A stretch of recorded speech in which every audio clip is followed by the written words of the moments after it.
What is one piece of advice you'd give to farmers planting FP genetics and their varieties for the very first time? So you said selecting. The first thing I'm going to tell you is cover the yield column in your provincial seed guide. Make your decisions there first. It's a massive data set.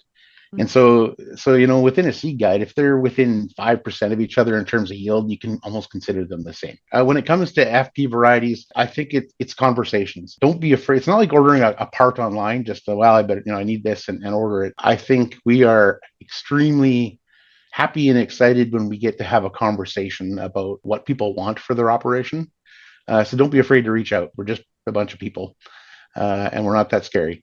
So I think to get the most out of it, it's have the conversation with your local seed grower, with our team. Nobody benefits if you happen to choose one that doesn't quite work for your operation, and I think we can probably help steer you a little closer to some solid choices and sort of give you the list of two or three. And again, I said earlier that it's a bit of a give and take. If you want bulletproof, you got bulletproof.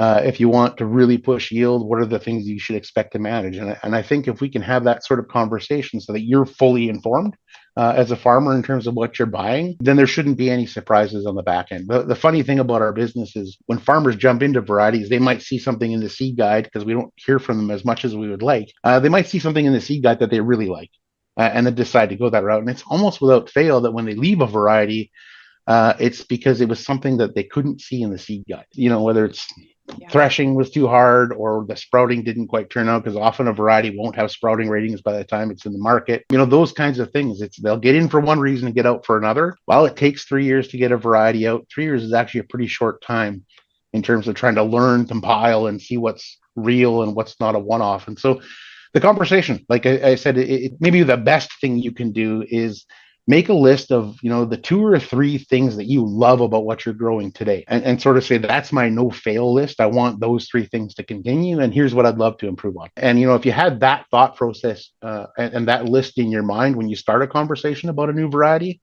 then your odds of finding the one that's going to work for your farm probably go up considerably.